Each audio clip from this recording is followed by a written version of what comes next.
पुन्हा एकदा आपला मराठा समाजाचा सामना करावा लागला, पुन्हा एकदा अडवणूक झाली. नाही नाही, आंदोलक आहेत, लोकशाही आहे आणि त्यांची भावना तीव्र आहे आणि आपण सगळे एकाच बाजूने आहोत. तर त्यांनी जे ऐकून पण घेतलं आणि कुणबी दाखले जे दिले गेले नाही आहे जिल्ह्यात, तर मी प्रांतांशी बोलली पण आणि आपण सगळे एकाच बाजूला आहोत. 100% समर्थन आहे. आता आचारसंहिता पण लागू झाली आहे तर तो विषयच राहिला नाही आहे. पण आम्ही सगळे आपण एक आहोत आणि BJPचा आपण विरोध केला पाहिजे, कारण का त्यांनी आरक्षणाचं गाजर दाखवलं. एक दिवसीय त्या ठिकाणी अधिवेशन घेऊनसुद्धा विरोधकांना बोलू दिलं नाही. तर गावबंदी करून उलट फायदा ते घेत आहेत.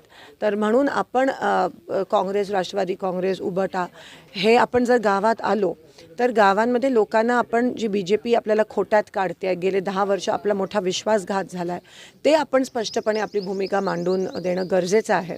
आणि म्हणून त्यांनी आज आपण सगळेजण एका बाजूला आहोत.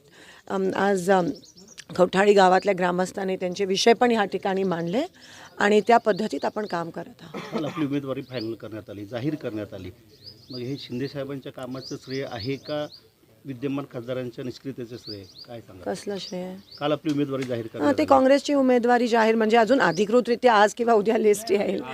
पण आम्ही कामाला लागलो आहे आणि 100%च मला असं वाटतं लोकांमध्ये एकंदरीत दिसून येते, राग दिसून येतो आहे मोदी सरकारच्या विरोधात. मागच्या 10 वर्षात जी फसवणूक झाली, खास करून शेतकरी, त्यांना ज्या पद्धतीत आधार पाहिजे होता तो मिळाला नाही आहे.